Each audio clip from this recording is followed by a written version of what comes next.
world headquarters of Fox News, it's the Kelly File with Megan Kelly. Earlier this week, we showed you some of our exclusive interview with former University of Colorado professor Ward Churchhill, a man who spent decades lecturing young minds about what is wrong with America. Churchhill eventually lost his job after his essay comparing the 9/11 victims to an infamous Nazi finally hit the national media. He was unapologetic for his hurtful statements, and he still believes those victims arguably deserved it, and that America is an evil empire. Tonight we bring you perhaps the best part of this entire interview, when Denesh Souza, the creator of the documentary film America, joined us on set. We discussed the professor's worldview and how his opinions are shared at prestigious universities across this country. Watch. This is the worldview, not just of Professor Churchhill, that America is evil and needs to be stopped, but of many who are not on the left necessarily, but on the far left. Yeah, I think, to me this is very fascinating. At one point when I saw Ward Churchhill in his home in Atlanta, he had said to me, Denesh, you became a conservative because you came to America in the 80s, in the Reagan era. And he described his involvement in the Vietnam War and how, to some degree, that had turned him against not just the military, but against America. And it occurred to me, we can think whatever we want about Vietnam, but what I think is remarkable is how a whole generation on the left went through that war, and it wasn't just that they turned against the war, but they made the war a metaphor for the country from the beginning. Mm-hmm. So they went right back to Christopher Columbus, and they rewrote American history into becoming a series of Vietnams, of war crimes, one after the other, and they haven't stopped. So if the country is bad, it deserves what it gets. And in a sense, the whole thrust of his argument depends on, are we in fact Nazi Germany, yes or no? Mm-hmm. Now, when I see the World Trade Center, I see something totally different than he does. In fact, what I see is America representing a technological capitalism that is making the whole world better. I mean, if Nike or if Apple opens up a jobs wanted sign in Bombay, the lines will be around the block. Why? Because people are seeing hundreds of millions of people are coming out of poverty in Singapore and Thailand, in China, in India. Now, a lot of people still remain poor. I know that. But this technological capitalism here in America is not the problem. It's in fact the solution to the problem. So to treat the World Trade Center as a symbol of evil, it's actually a symbol of good in the world. My major point was, for all the buzz terms that sound nice when you put them on, what I think you see is a form of corporatism here. And corporatism is not necessarily capitalist.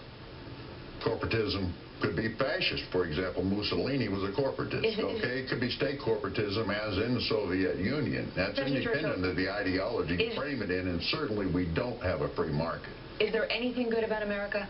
Is there anything good about America? Yeah, I love to drive back and forth across the place, and there are people. Have we done anything good in our history? Have you done anything good in your history? I don't know who the we is here. You're talking about the government? The United States of America. Have we done any good? Boy, because you have a long list of the terrible things we've done. Can you think of anything good we did? Not off the top, but I'm sure you'll fill in the blanks. That's the problem with Professor Churchhill, because people do not look at him as an honest broker.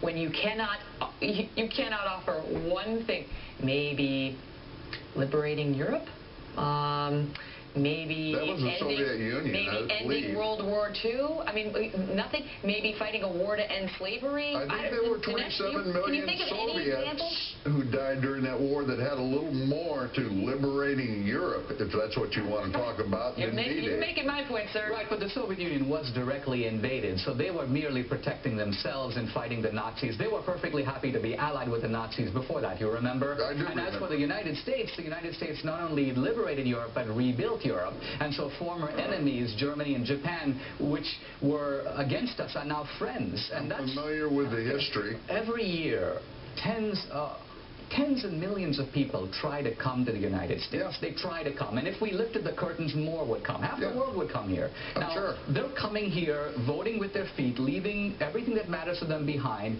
They're coming here because they think that this place provides them with a better life. Are they wrong? Are they coming to an evil empire? What do you know that they don't? They're following their wealth to They're its coming here for destination. economic opportunity. economic opportunity in no small part accrues from their own countries. It's the expropriation of their wealth, which puts them into destitution there. Let me ask you this. Why did you become a teacher? To Professor? teach. To profess. To offer this worldview? Yes. Were you doing that for years at the University of Colorado? Yes. When you wrote your essay on 9/11, which you then turned into a book a couple of years later, 2003, did people read it? Not only that, I got a runner-up for a Best Writing Human Rights Award for it. From whom? From the Gustavus Myers Center. So was it known? It's fairly prestigious in this sphere. So it was known that you had these views, that you had written this essay and followed it up with a book. Yes, not everyone's ignorant. And this wasn't a problem for your colleagues at the university or elsewhere, as far as you know? As far as I know, I was probably in the top 10 percentile in terms of teaching effectiveness as rated by the students at the University of Colorado, or at least the College of Arts and Sciences, which is the big one.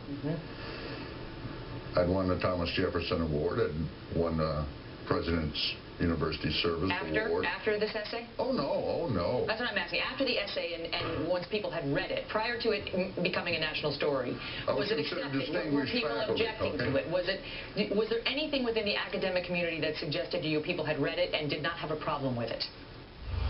Now you have got to hear his answer to that. In academia, really not know about his radical views as printed in newspapers and books? Or did they know and accept and applaud them?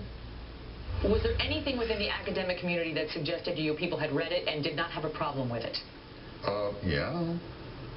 Post-tenure reviews, peer reviews, all manner of things that would suggest precisely that. So So it's situational, okay? It becomes fashionable to take a particular position, and then you invent the I evidence understand to make that. it seem plausible. And I think we've laid out for the viewers that, it didn't become a thing until you got asked to speak at Hamilton College, and it hit the national media, and then it became a thing. But for 4 years, it was not an issue, Denesh. And as far as we can tell, that is not because the academic community had no idea about how Ward Churchill thinks or what he was teaching his students. There are two remarkable things here. One is, and I think, Ward, we are finally at a point of agreement, is that a lot of the radicals who started out wanting to bomb things and blow up things decided that there's a more effective way to promote radicalism, and that is to become teachers. You saw this with Bill Ayers. We see this with Ward Churchill. Bernadine Dorn, who was on the FBI's 10 Most Wanted list, who then went on to teach at Northwestern Law School. And these are people who can have receptions for a young Obama. They're people who can go to the faculty cocktail party. They can be at the Democratic Convention, and they fit in. Nobody thinks it's odd to have them there. Now, Ward's right. Once it all blows up, suddenly he becomes inconvenient. He's persona non grata. But he's right to feel a little bit outraged, because before that, the same people were like, hey, Ward, we kind of agree with you. We may not blow up the Pentagon, but your premise that America is the bad guy, your premise that America is the evil empire, not only do we kind of agree with it, we teach that stuff ourselves. I would also point out to you, it's not just former radicals from the left. You got an individual who is eligible for prosecution as war crimes, a full professor of law at University of California. And I wouldn't want to mention John Hughes' name, but we're talking about that. He's the one who wrote the memo justifying the use of well, he wasn't alone. The other interrogation techniques. Jay Bybee is a federal judge at this point, and then you've got a couple that are ones at Harvard Law School. Are you contending that American academia does not lean left? You're not contending that, are you? In my experience, it would lean rather further to the right. Really? Really. How do you describe yourself politically? The way I've always described myself is as an indigenist, okay, which is that I take the circumstances, situation of indigenous peoples as first priority. And probably the closest approximation that you come up with a general understanding of these neat little political labels to get affixed on people. It would probably be anarchist. Denesh, in closing, we've had a couple of these interviews now. We sat with Bill Ayers and we sat with Ward Churchill. And my question to you is whether you agree with the professor that these are unusual examples within academia, or whether they are the norm in these academic circles and speak accurately about what the students who are going to these colleges are hearing from their professors, not just about the world, but about the country in which we live. See, I think we've seen a real shift in American politics, and most people are not even aware of it. I mean, if you go back, for example, to the Truman administration or FDR, the general agreement was it didn't matter if you're a Republican or Democrat. America's a good country. America is a force for good in the world. The free market system creates wealth, even if you then choose to redistribute it. So there was a pro-American consensus. And what we see now, and we see repeatedly, is that consensus is broken down. And a left has emerged out of the 60s and out of the Vietnam War that sees America in bitter, hostile terms. They see America as the enemy. They actually believe we're the evil empire. And so it is conceivable that they look at their job, their moral job, is one of restraining, curtailing, and undermining America. And they're doing that in America. Now, this left has become extremely powerful in the media, in academia, in Hollywood, and it's now moving into the elementary and secondary schools.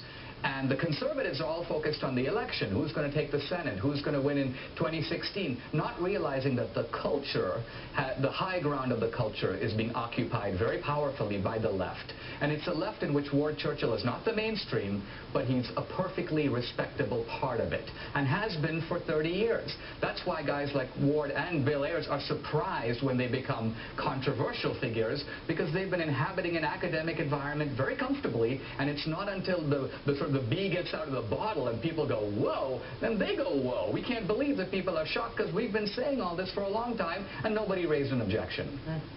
Denesh, thank you very much. Professor Churchill, thank you too.